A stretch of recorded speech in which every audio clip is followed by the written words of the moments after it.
Hey everyone, how's it going? So it's been a while since my last video. One of the biggest challenges with MH2 was pushing down the mana curve so aggressively that higher costed spells really couldn't see much play. And you also had cards like Dauthi Voidwalker enter the meta, which allowed them to sort of take your primal command and play it for free.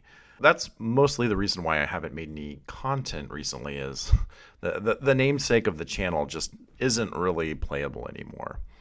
However, I have still been looking at brews, looking at fun things to do, and I think I kind of have a fun one here today I've been working on. I'm still looking for good deck ideas, and it's just been hard to find something that fits with sort of the play style I want to play with. The cool list we have today is sort of based on an aspiring spike list. It's based around the idea of Shape Anew. So essentially, the Shape Anew is a card that lets you sacrifice an artifact, search your deck for an artifact, and put it into play. The best way to use this is with Gingerbread Cabin. This creates a food token when it comes in untapped if you have 3 or more other forests. So in Aspiring Spike's list, his list was about a 3-color list, which I think is maybe the wrong way to do it because you end up taking a lot of shock damage to try to get your 3 colors online because you can't play off color basics. You have to get to 3 forests by your 4th land. So compressing this to only 2 colors I think has some advantages. So first, you're taking a lot less life loss. Second, you're running enough basics because it's a 2-color deck. You can run great cards like Search from Tomorrow, Secure a Tribe Elder, and this makes the ramp a lot cleaner. Now, Simic as a deck is not typically playable in Modern because it has no way to stabilize the board effectively. However, if you shape Anew into the newly released Portal of Phyrexia, this actually stabilizes your biggest weakness in Simic specifically, which is you simply have no way to deal with wide board states. And now you do. And even better than that, you also have a lot of cool synergies now. So let's say you play a Secure Tribe Elder turn 2, sack it, ramp into Shape Anew the next turn. And then on the upkeep, the other great thing is I get to put a creature card onto the battlefield. So if I don't want anything my opponent has, I can keep looping these Secure Tribe Elders and ramping up to 8 or 9 mana. And we'll see a game where that happens here in the replays. Other cards that are good to use in Simic, Spell Pierce. Spell Pierce is the #1 non-creature spell in the meta, basically. It is very good right now with how fast things are. So I definitely would go with running Spell Pierces when you can. The other one is Icefang Coatl, and this is another underrated aspect of keeping the list 2 colors, is that you can very often get Death Touch turned on by turn 3, and this actually won me one of my games. So being able to turn on your Death Touch turn 3 is super important.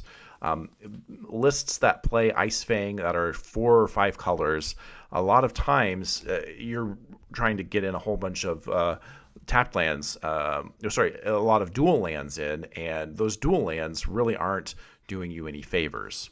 So by keeping this 2 colors, you can cleanly get 3 basics, have Death Touch turned on, and then these things become very, very dangerous. So hammer times, big creatures don't really matter once you have these. So that's a really good card. The other one I'm running is Nimble Obstructionist. So there are 2 uses for this. There are a lot of triggers you want to counter in this meta. Things like Cascade, Fetch Lands, Urza Saga triggers. There are just so many triggers in this meta that you want to be able to counter. And it cycles and draws a card. So in essence, what you're able to do is you cycle it, trigger it, and then once Portal's in play, if you don't have any better targets, you can get the Nimble back on board. In Aspiring Spikes list, he ran 4 Mold Drifters, and I think 4 Mold Drifter is really, really bad. Divination just isn't playable in Modern. You need to either be proactively putting creatures on the board or interrupting your opponent's game plan, and that's what Nimble does. The last card I want to talk about here is Beast Within. I guess I last two cards are Beast Within and Karn. So Beast Within is sort of a flex pick right now.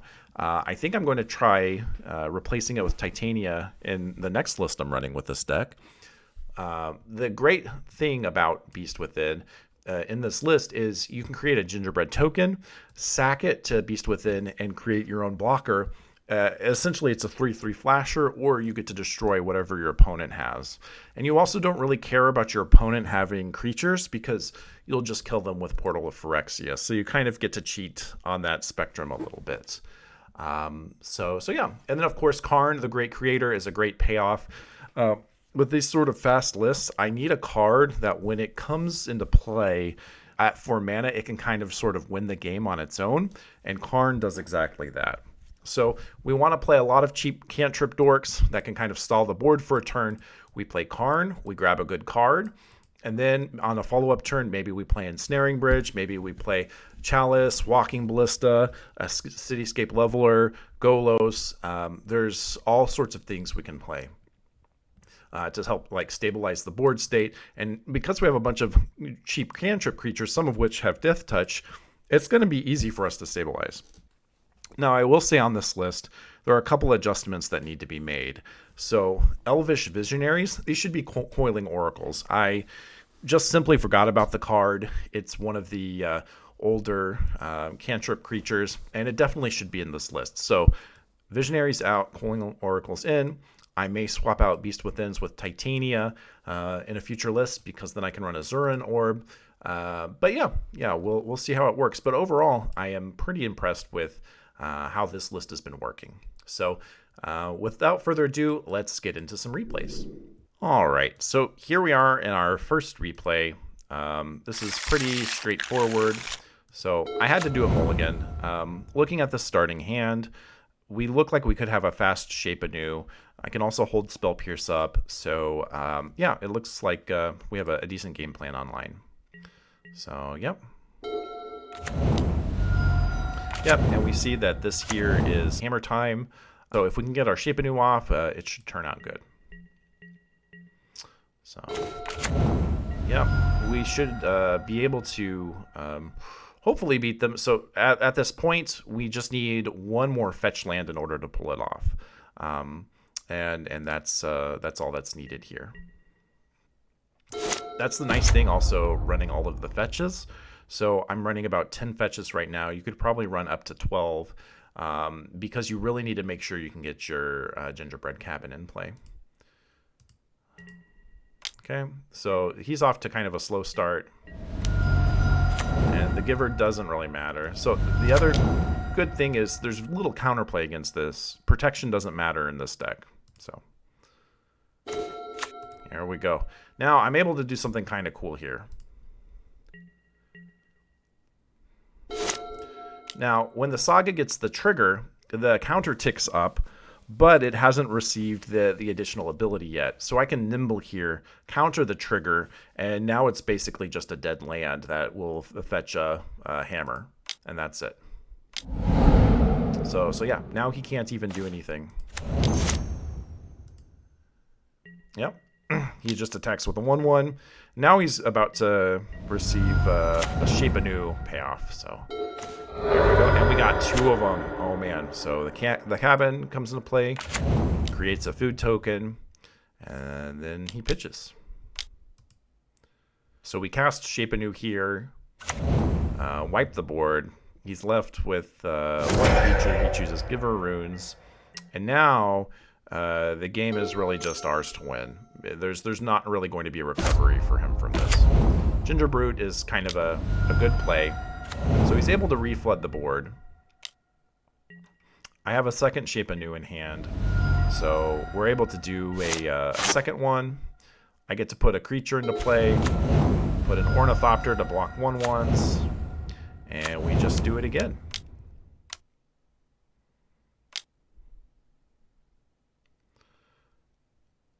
And, yep, wipe his board.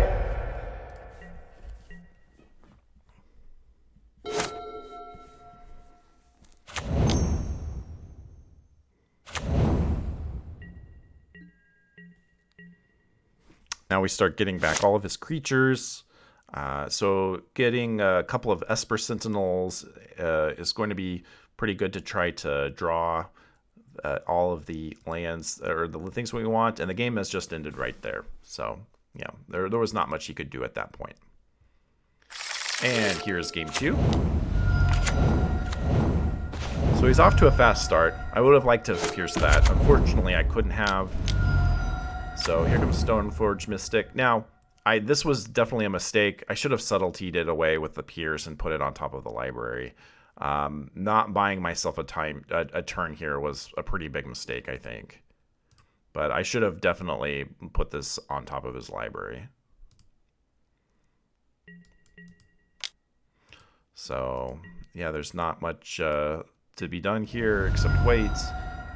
And now I'm actually sort of running out of time a little bit. The other thing to keep in mind too with your land selection, I didn't have a choice here because this wasn't a fetch land.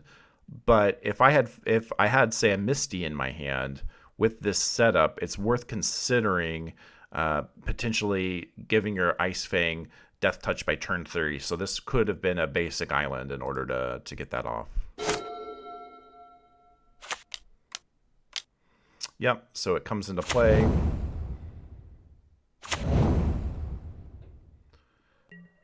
So we're in a little bit of trouble here.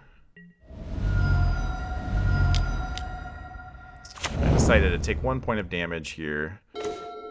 And so now we have it. Now, if I had put this on top, I would be at 5 higher life with these 2 cards not in my hand, and that would have been worth it. So,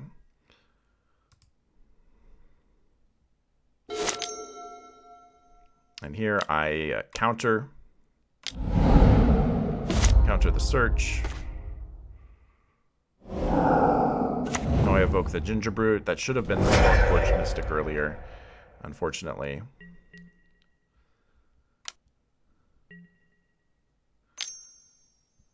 And yep, he had the Colossus Hammer in hand, and that's just game. He actually fetched that off the Stoneforge Mystic. So yeah, pretty big misplay. Not if I put the Stoneforge Mystic on top with my subtlety, I just win there. So that's just something good to know for the future. All right, and here we are with game 3. So as we can see in the starting hand, this is a very solid starting hand. I need to find 1 more fetch land. I'm going to leave this as a Misty as long as I can in case I top deck a land, in case I need this for the gingerbread token. So I'm not going to fetch here because a basic land is going to be a lot more problematic than a fetch if I draw it off the top. Oh, it looks like I don't even do that. This was the first thing I played with my deck. So yeah, I should have left that in play, I think. Because if I hadn't drawn a Verdant here, I would have been in trouble. So yeah, that's something I shouldn't have done. All right, yeah, here we go. Now we're gonna set up for the big turn next turn. All right, there's a Ginger Brute, so these 2 are fine. Gonna trade off here, or block sack, get a snow-covered forest. And now we get to go for the Gusto. And we end up drawing the Gingerbread Cabin. And so here we go. Now, I don't know if Hammer Time's starting to run Mana Tithe now, but this is very surprising. I don't think I've ever seen it in this list. It makes sense, I think, to run it. But yeah, I'm very surprised that they actually run this in the list. So, but we're still in okay shape.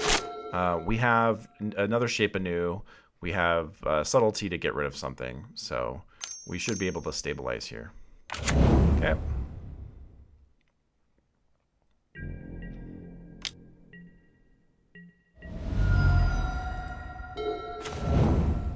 Okay. So, yep, now we're going to just try to go for it again. We get our second Gingerbread Cabin. And we'll wipe the board once. And then we'll start getting stuff back. So, yeah.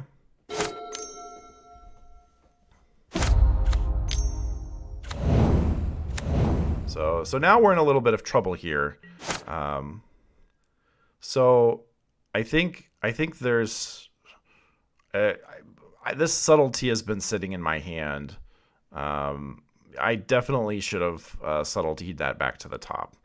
Um, I've gotten a little greedy with this card. I shouldn't have gotten as greedy as I have been, especially when I can just get it back. So I think I wanted to at least keep my nimble around in order to be able to draw cards.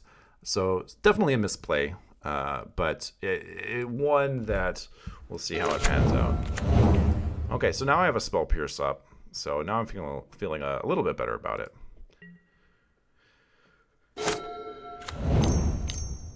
Okay, so now here's another great place where Nimble comes in. I'm countering the trigger for the equip here, and that's really great. Now I'll be able to block sack with Secure Tri-Builder.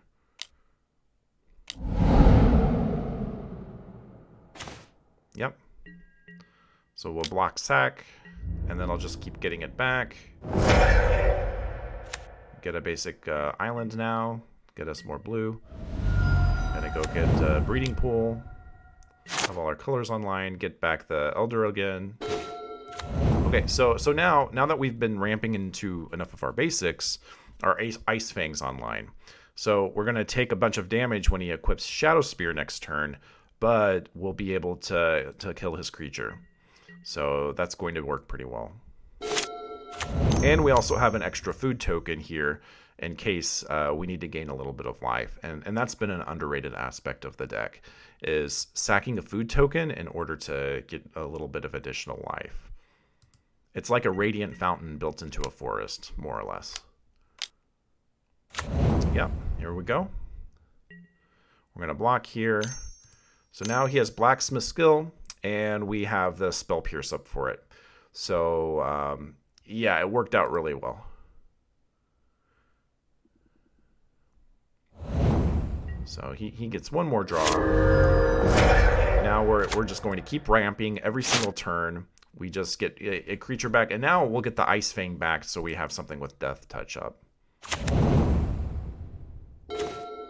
Have another Pierce up, and now we just go into Karn, lock down his board, and we're just going to get Engineered Explosives, and that's going to be good. I just fire it off here. I don't want him to give one of his permanents indestructible again. So that's just all I'm going to do there. So, yeah, he's going to get something back. Looks like he's probably going to get a Cauldra, something like that, or Colossus Hammer. Now, I really, in this turn, there's a lot I could have done here. Maybe nuking the Subtlety was the right play in order to put that on top of his library. This Subtlety just sat in hand all game, and I don't think that was the right decision. Okay, we're just going to get back another Tri-Builder.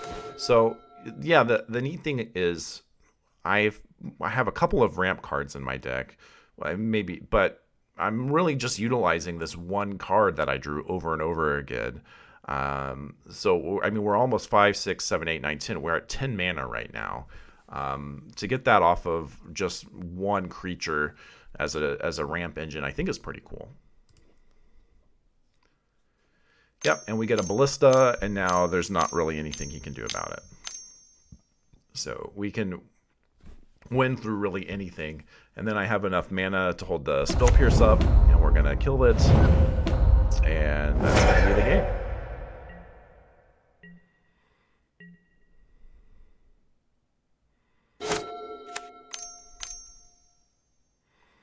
Going to put a Paladin in, and we're going to Spell Pierce that.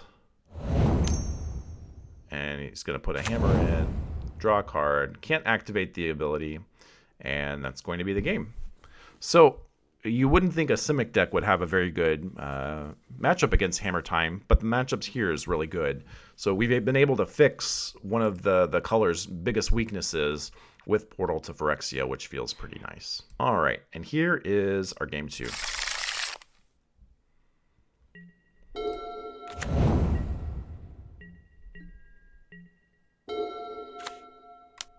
So yeah, now we're in for a burn matchup.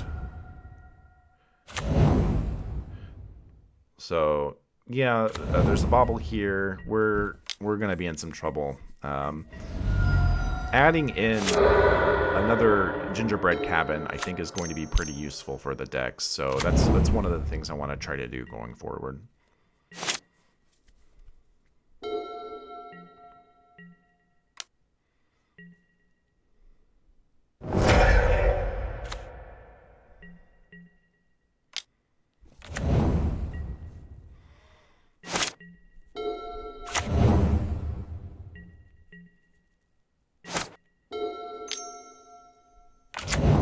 So, yep, he has a lot of creatures.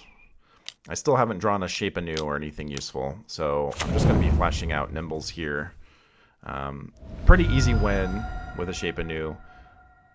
He has the mutagenic growth.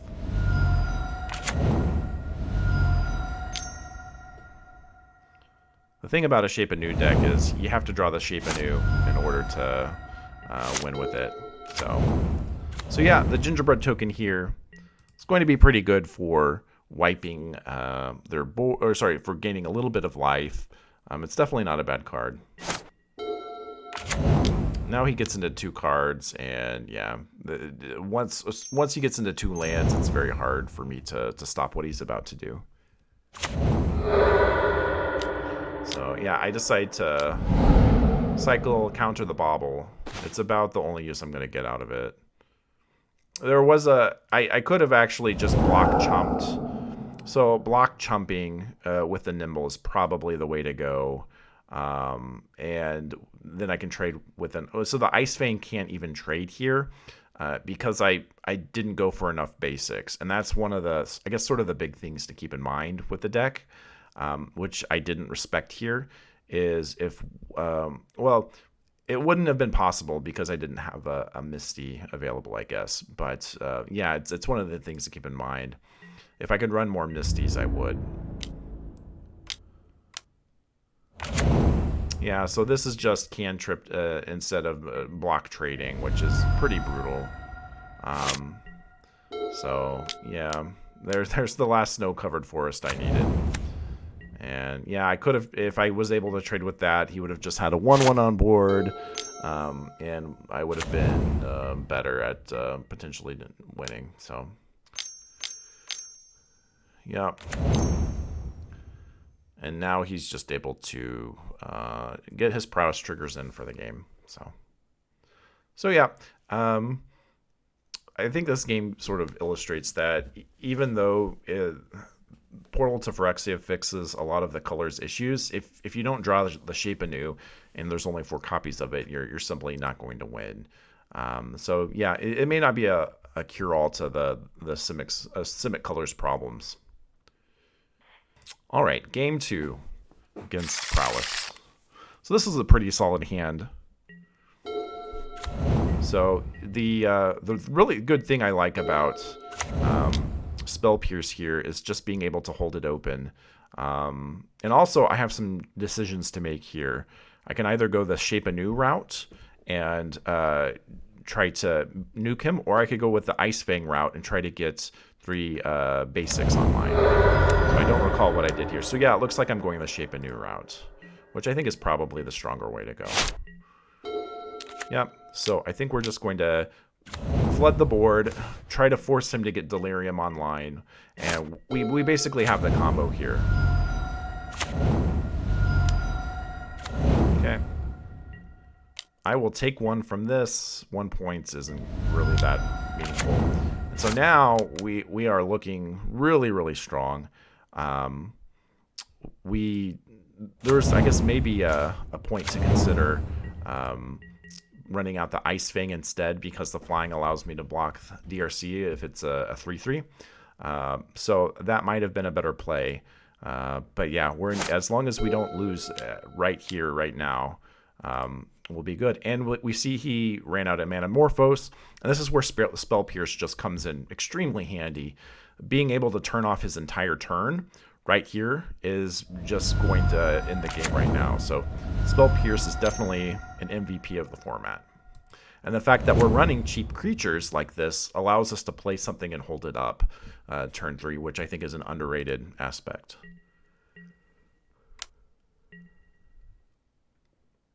Okay. Here we go. Yeah, and now we just do our thing. We combo off, and we win.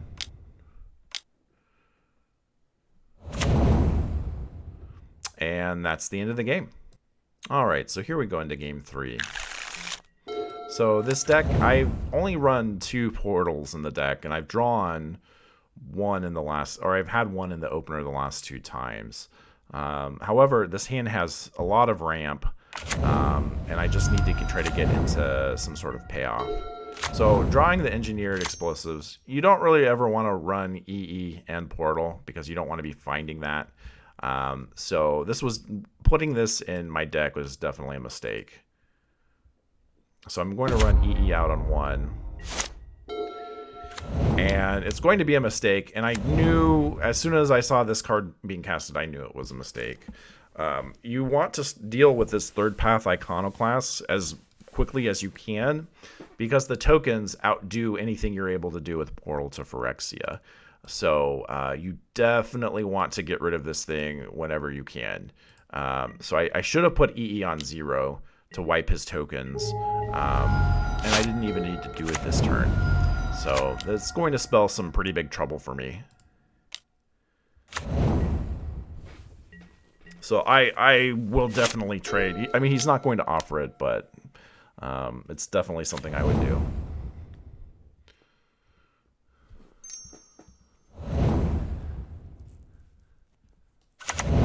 Yep, and so now, at this point, even if I do play Portal next turn, I'm not able to really stabilize the board state because he sacks his soldier tokens. So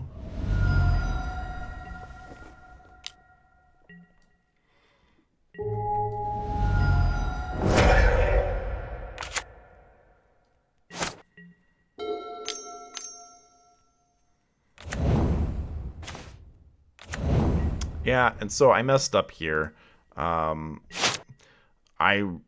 was banking on. Well, I'm not sure I messed up. If I had made this a plains, then my gingerbread cabin comes in online. So you kind of just have to bet on what if you're going to try to go down getting your forests online or go getting your basics online. And I think this wasn't a bad plan necessarily, even though it didn't pay out. And so from here on out, he's just able to create essentially infinite tokens, and there's nothing I can do about it. So not holding the EE, I think, might have been a mistake a little bit. But on the other hand, if he has a handful of 1-drops, it stalls the board state out a bit more. So yeah, third path is definitely a strong creature.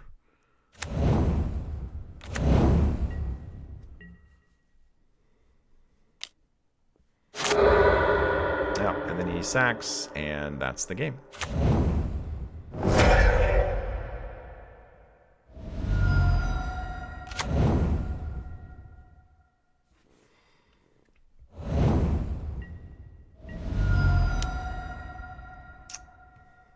So yeah,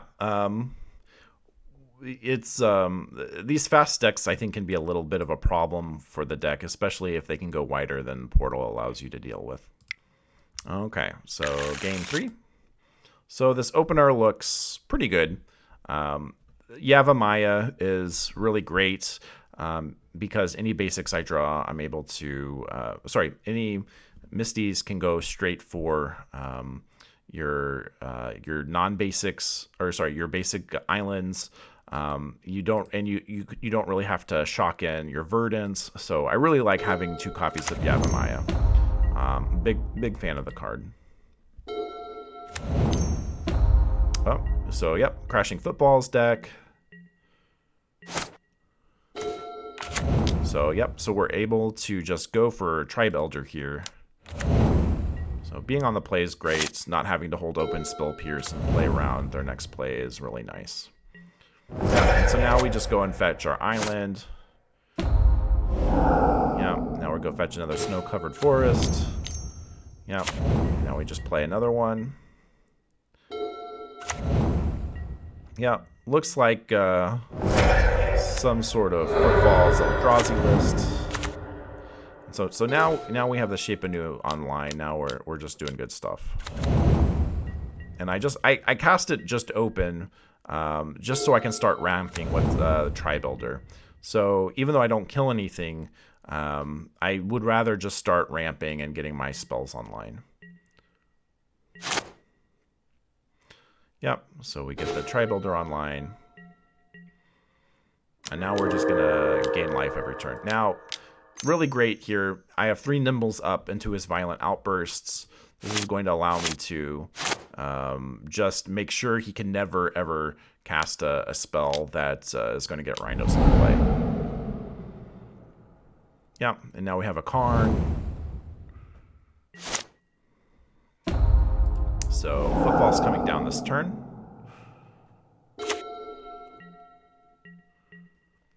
Okay, we're going to sack the Tri-Builder.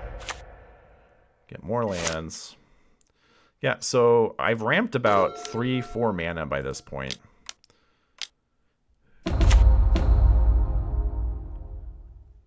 And we get EE.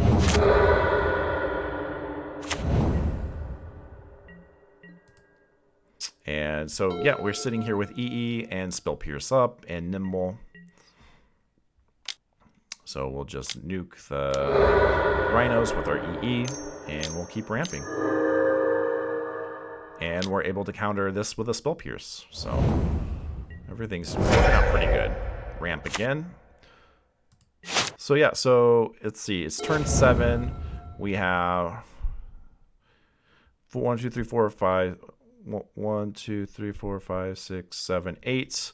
We've missed land drops a turn or 2, so definitely keeping us on curve while drawing gas is a good feeling. So Golos here, I'm not really a big fan of Golos now. I don't think it's what the deck wants to be playing. I don't get high enough to be able to loop him with the Academy Ruins enough, so I'm going to be taking him out and trying to figure out something else to do with him. Get my breeding pool just to have it online so I don't have to shock it in. And he just concedes right here. Yeah, so really like the Spell Pierce, really like the Nimbles in this deck. I think it's doing some good stuff. And now we have Spell Pierce up.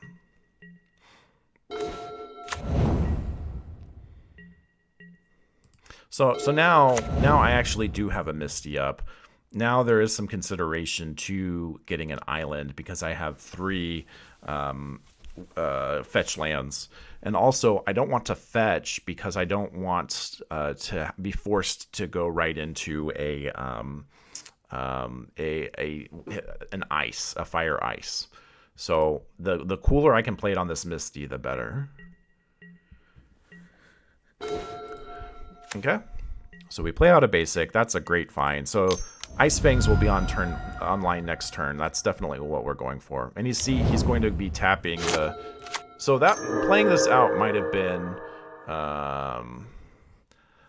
a mistake. If I had played something else, I think I could have fizzled it. So he tries to go for Fable. Now we're gonna counter it.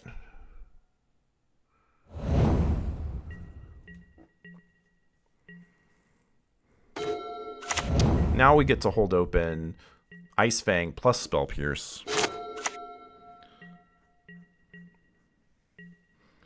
So I'd really like to not have to use a breeding pool on this in case he fetches something, but I don't have to, thankfully.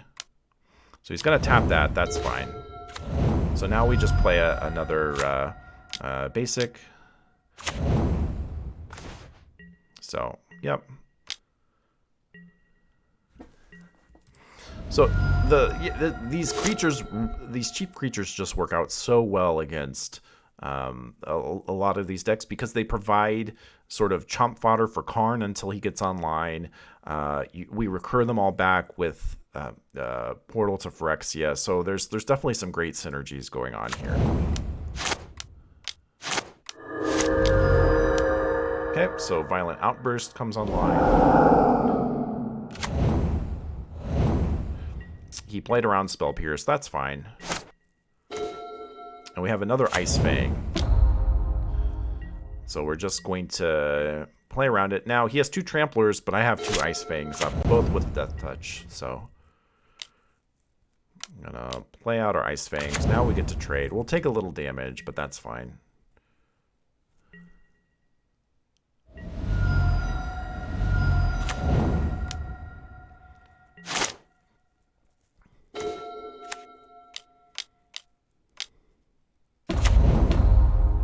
Now we're going to go get our Sundering Titan.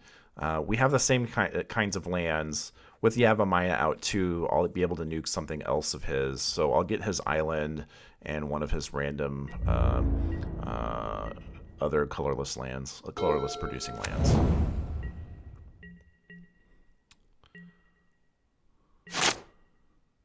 Yep, so now we're all gas.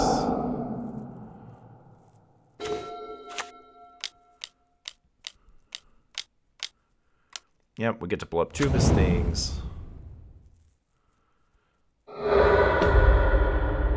Gonna go grab some more gas. Gonna get a leveler. Fully in control of this match.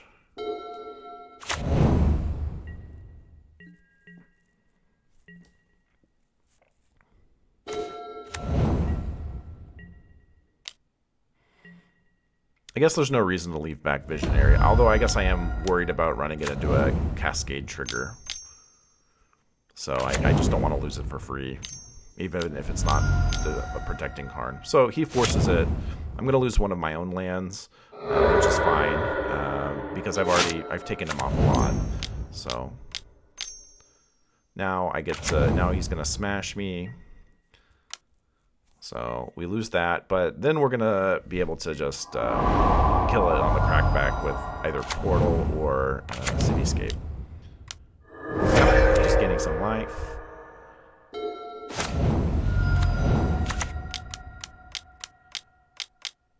And there we go. Portal is online. And that's the end of the game.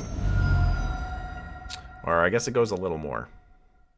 But spoilers, there's not a lot he can do here. So we just played again.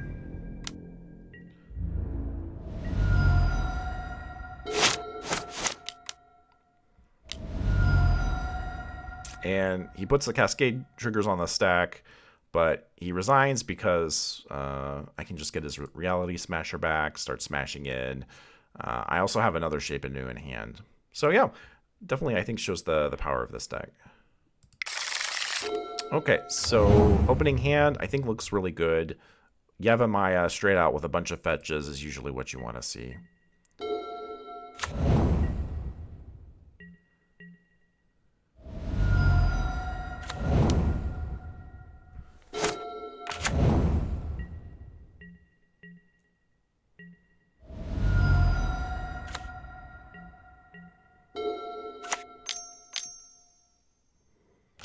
Yeah, so I need to make the Visionaries Coiling Oracles. So, okay. So, yeah, this match is going to be really, really interesting.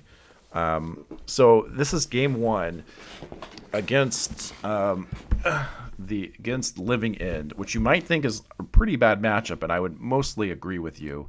However, we're going to watch and see just how well this deck can grind. So he goes immediately. He doesn't have a lot of creatures. That's fine. But, yeah. So he's getting 1 of each. He's going to peel my hand away. That's fine.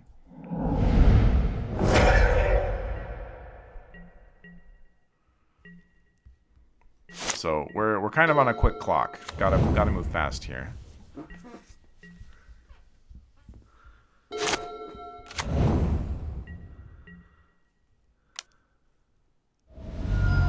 Get our Misty. All right. Gonna block Chump.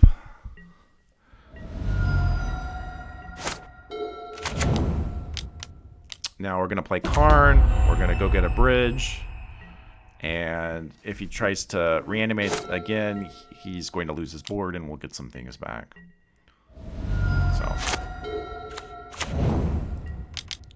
So yeah, we're going to play Ensnaring Bridge. We're going to go get Chalice. So we are doing our best to lock down the board here. So he's under a clock at the moment. So we have our 3 basics in play. We can just go get an Ice Fang now, I think, is fine. It's not going to change his play at all. He just has a very linear attack game plan. So yeah, take out the flyer first, I think, is the best choice. He's just trying to kill me.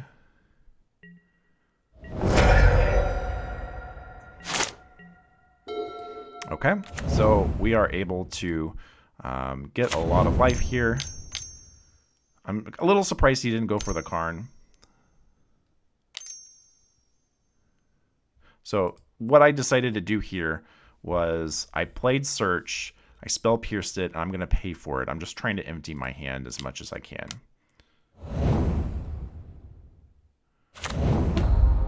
And so so I decide to plus on the Ensnaring Bridge. Typically game 1, the only time this is relevant is when with the bounce from Sky Turtle, and they usually only run 1 Sky Turtle.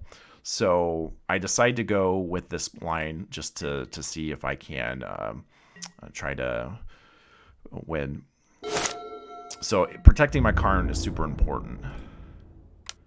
Now I discounted here the additional damage from Violent Outburst. I should not have blocked here. He should have sent this at Karn, and I should have just let Karn take it, I think.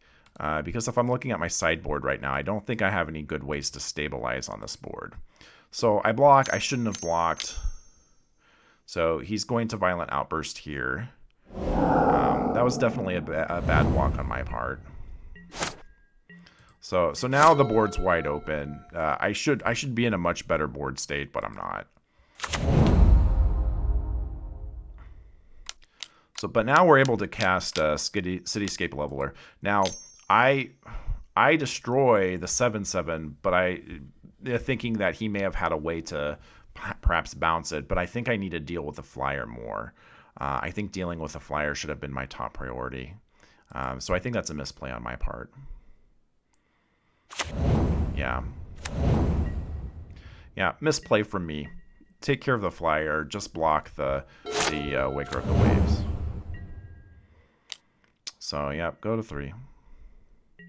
Go to 2, I mean.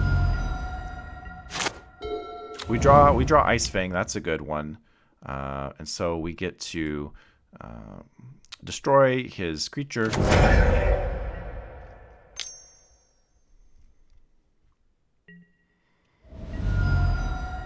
So now we're representing lethal next turn if he can't do anything about it.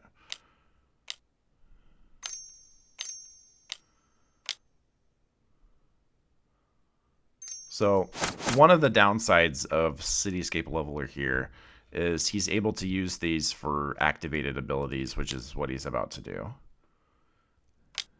So yeah, he gets to bounce that, and then he gets to wipe my board. Man, and I almost, if I had maybe a little more patience, he needed that 1 card. So I'm not sure if it's worth at that point playing around. This puts lethal on board next turn. It's hard to say if I should or shouldn't have gone for it.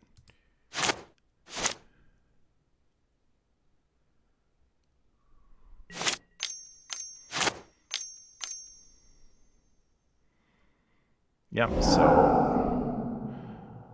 now a whole bunch of triggers go on the stack here.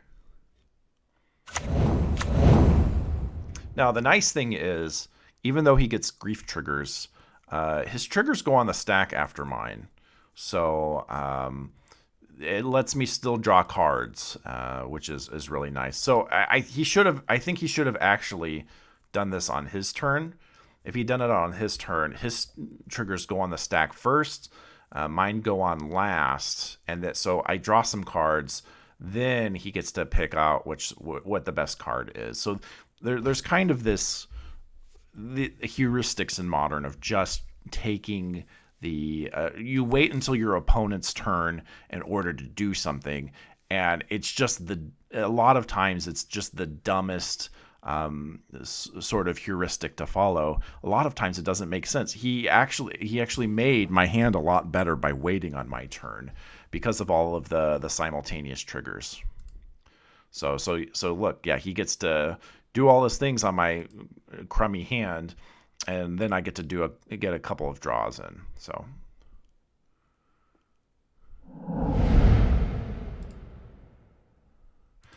there's a point. I just realized this when I did this.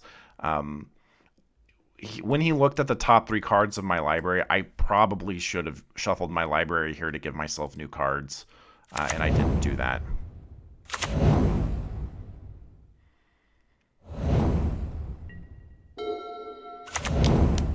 Okay, and here we are. We're going to put a card on top of our graveyard. So here's the play. I'm putting Ensnaring Bridge back on top. I'm going to draw it with Visionary, and we're going to replay and try to hold down the board. There we go. And he had the Force. So that ended the game here. So even though I lost game 1, I don't think necessarily that it was a bad showing of the deck. I think the deck was pretty competitive. I didn't see a single Shape Anew, but I didn't need one either because Karn was doing what it needed to. So yeah, this deck definitely had game against Living End, and I think if I had played better, I would have definitely been able to pull this one out because he wouldn't have had 2 Odawaras to bounce both my Ensnaring Bridge and my Chalice. So here we are in game 2. So yeah, I don't know why I keep drawing Portal. It's pretty annoying, but we have a good hand. This hand is also immune to his hand disruption spell. So we're sitting in a pretty good place, I think.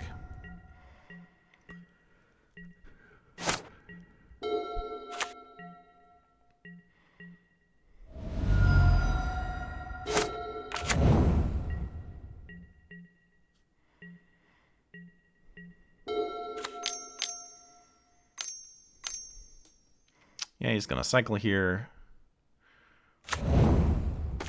So he actually has a pretty hot start. So here comes the Grief. I think they do that first to try to take a card before they go off, but I have redundant spell pierces, so he's going to have to try to play around it. And I also have Endurance up now.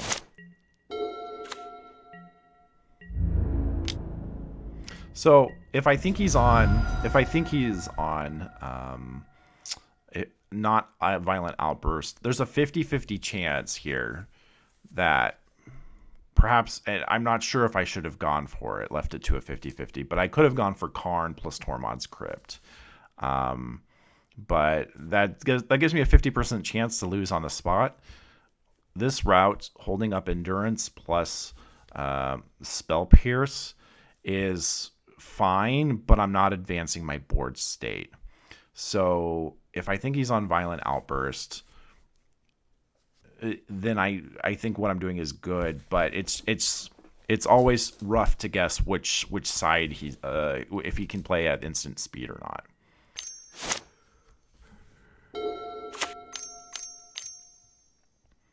Right, and so here comes the Cascade trigger.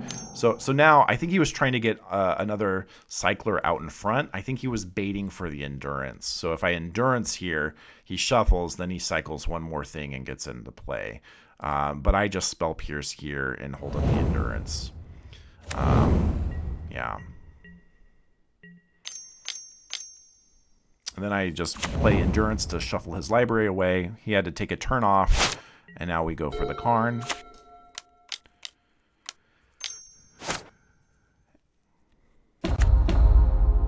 And now we're going to try to hold open Tormod's Crypt.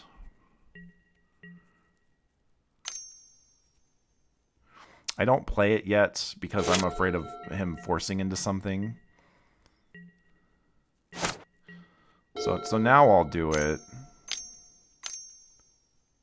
So now he'll Violent Outburst. Maybe playing it there on an open board is fine. So he gets an extra 3/3 back.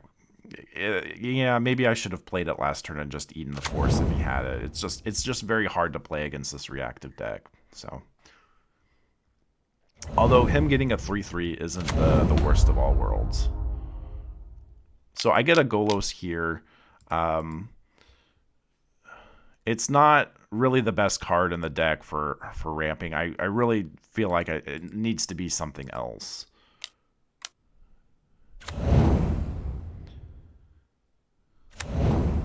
Yeah, okay, so we get an Academy. So now I can just try to like loop Tormod's Crypts over and over. So that's what I'm going to try to do. So he has Foundation Breaker. He's going to kill Golos. Now he's starting to assemble a board state that I'm going to have trouble dealing with. I have a portal stuck in my hand. I haven't seen a single shape Anew. And so I put Golos up on top. That's probably a mistake. I probably needed something else here.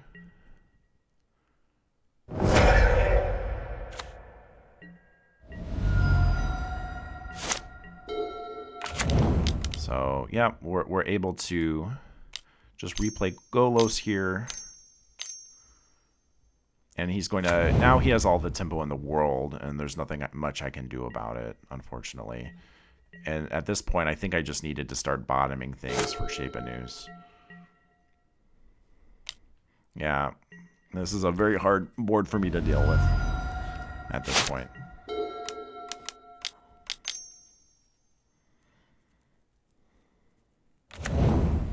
Get another land.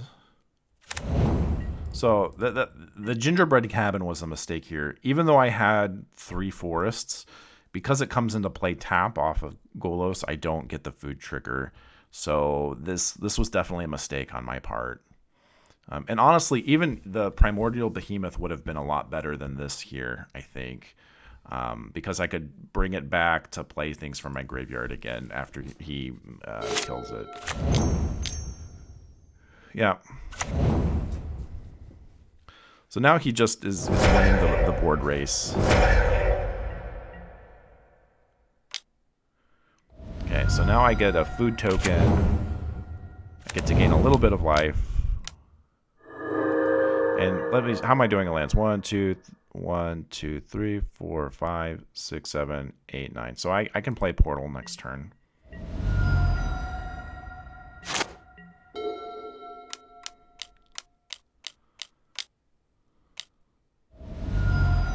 And right here, he has the Force.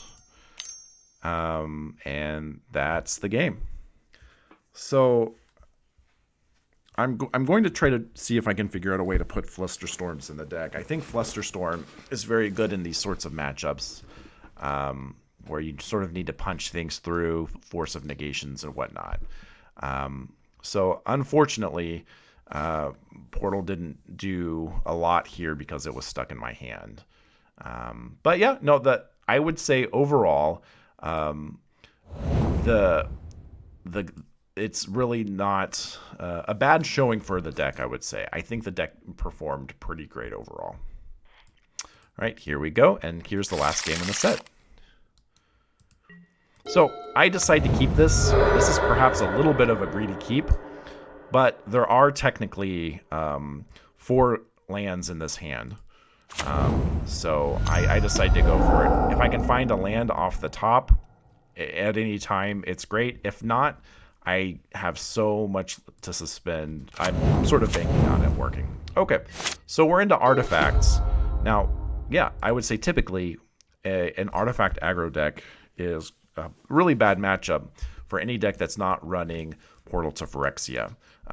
So we'll have to see how well it does. Although we do have Karn the Great Creator, being able to turn off artifacts if we can get behind a safe Karn, maybe under an ensnaring bridge, is just really great.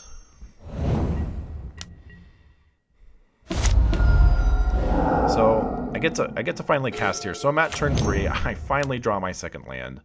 I'm gonna do some drawing. So finally our lands are coming online. So even though it didn't really go as we wanted, we're still in okay shape. Yeah, we're gonna trade off a Midnight here. Yeah, we're just casting all the lands. We're holding up double Ice Fang. So yeah, this Ginger Brute's kind of a problem. Now once he equips, I won't be able to block and trade. So actually on this board state, is it worth even playing a Karn here? So on the previous turn, if I played a Karn, he wouldn't have been able to equip. I could have plussed up. Even with the haste, he's only dealing 3 damage. And then next turn, I would have been able to grab something behind Icefang Codals. So yeah, I think maybe I could have played this a little bit differently. Karn on a board where he's not going to die right away and where I have a follow-up play, I think is probably the answer. So yeah, I could have even started popping lands. I could have plopped his blue land, gotten him off that. Yeah, so okay, that's good to know. So he's going to equip here. I have to deal with the Ginger Brute right now. And now because I potentially missequenced, he's going to be hitting me for a lot of damage. If I can cast my spells correctly. Yeah. Okay. So we are going to yeah, put these into play. Now I have like a pretty decent hand to get behind. So the play right here, I'm going to play an Icefang. I'm going to play Karn. I'm going to plus on Cranial Plating to unequip, and he's not going to be able to re-equip it. Yeah, so we plus on that. So now I don't have to, as long as I can fade any sort of hasty people, will be good. Yep, so he has a super wide board. He has 4, 5, 6. So he has 4, 5, 6, 7, 8, 9. I'm going to be able to block 6 of it. So I'm going to take 3 here. Yep. Yep. So now we draw this shape anew. Now he's in big trouble. So we're able to trade off for 2 of his things. I go to 2.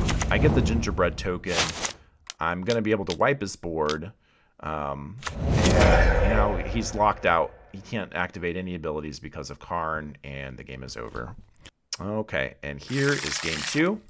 So we have a really great starting hand. We have Ramp, we have Icefang, we have Nimble, everything we want to do in this deck early on.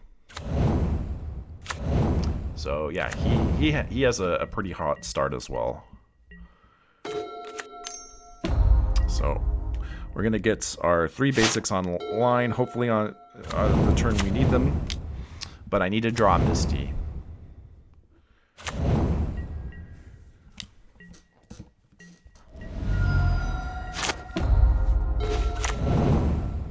Yep, so we're going to go Elvish Visionary now. Now I'm a little bit priced into getting... so I think this was a misplay. I think going with Snow Covered here was a misplay. I want Icefang online next turn, but I had just drawn Shape Anew. So in order to ensure, so I still need a blue source, and I still need 1 more forest. The only way to do this by turn 4 is getting a breeding pool here. So needed to go breeding pool, or I needed to go Sakura Tribe Elder. Going Elder, I think, would have worked instead. So, except what I chose was, well, I guess I actually just drew the Shape Anew for turn. Or not for turn, off of the Elvish Visionary. So yeah, this is, I guess, one of the hardest sequencing things to figure out is if you want to try to get your Icefang online before your Shape Anew. And yeah, I think still getting a breeding pool was maybe slightly better there. It's just so hard to say, though. Because now I'm not going to be able to cast Shape Anew this turn. And he's going to just be drawing 5 artifacts. It's going to be very hard for me to deal with this. Maybe this is a little bit of retrospective wishing. Well, I'm not sure about that. Okay, so now I'm definitely priced into getting blue, I think. So I wish I had the ability to go Shape Anew here, but I don't. Yeah, and also Shape Anew on this board, I kill maybe a couple of really weak guys. 1, 2, 3. I kill like a 1, 1 and a 0, 0. So it's still a hard position for me to be in. And actually, yeah, now it's the position's even worse. So now I'm priced into shocking myself for a bit of damage.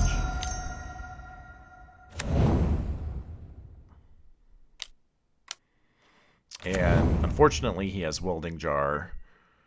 And that's going to save one of his guys, which is going to buy him a lot of damage for next turn that I can't deal with. And yeah, that's just the end of the game. So he was able to go wider than I was able to stabilize. And here's the last game. Now, I made the same mistake again I talked about. Like, you should never be putting engineered explosives in your deck with Shape Anew payoffs. So, and actually, I realized this in my opening hand, and it sort of made me think that I had to keep the hand, even though it was a one-lander, just so I don't Shape Anew into it. So yeah, I searched turn 1. This was a bad keep, but I had to keep it. Yeah, so now we're into Shape Anew. Now we're able to do good things. I can also engineered explosives and wipe his 1-drops. There's a lot of options available. Yeah, he's gonna Thought Monitor. Yep, so I decided to go for the board wipe this turn.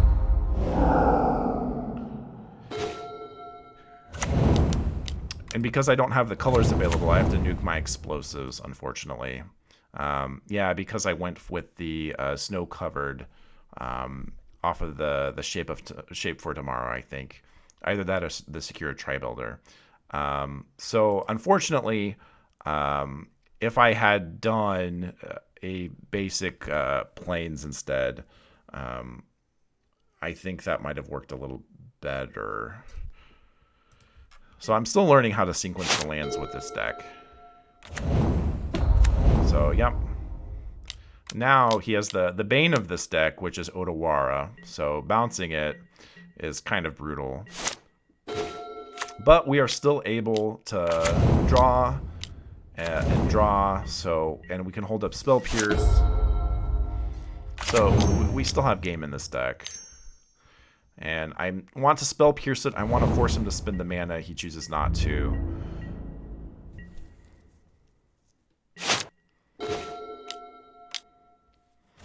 And we got ice. We have Ice Veins online. We have Ramp online. So we have a pretty decent line of blockers here.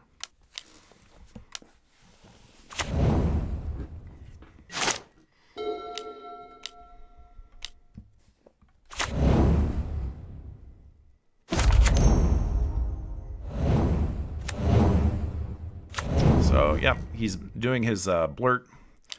So we're going to take, we're going to block Zack with Tri-Builder. So that's the other great thing about this card. People have asked, in one of my Discords, why I'm running Tri-Builder instead of something like Growth Spiral. And this is basically one of the reasons. Being able to block Zack, any high threats creature is really important. So, yeah. Okay, so now we get a Karn. I'm trying to draw into land, as many lands here as I can, but now it's time to drop Karn down. So he's going to bounce my Ice Fang. So now I have an Ensnaring Bridge. On board, I can keep Karn alive at 1 if I want to, or I can just let him just eat the Karn and let him get his next turn. Now, the problem is I don't know what spells he has in hand. If I'm keeping him off of gas, like a Thought Cast or a Thought Monitor, something of that nature, I think it's probably worth it for me to try to keep the Karn alive. On the other hand, if he doesn't have anything, I think letting the Karn die and just replaying my second one is probably a better play. Because I have 3 chump blockers here. And if I let it die, it's going to go up to like 4 chum blockers with the next Karn. Yeah, I'm not sure if this was the right play or not. I don't know if I play off of, with 2 lands in hand, if I play off of him not having anything. So yeah, so we're just playing things out. I plus up on the ensnaring bridge because the spell bomb is already in the graveyard, and I doubt he's running more than 1. So this gives me a blocker for the Frogmite. Now he can only attack with the Frogmite and the 2 4/4s, or sorry, yeah, the 4/4s, and I'll be able to trade with the 4/4s. Yep. So we're gonna get out an Ice Fang, make a food token, and that's the game. So even though I didn't have Shape Anew this time, in play, because he removed it and bounced it to my hand, my backup threats like Karn were able to pull through. So yeah, I took the league 3-2.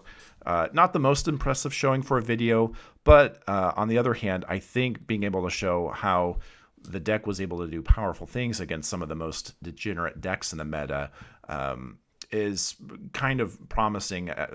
Is a promising sign that this deck might be able to do something. So anyways, thanks for watching, and have a good one.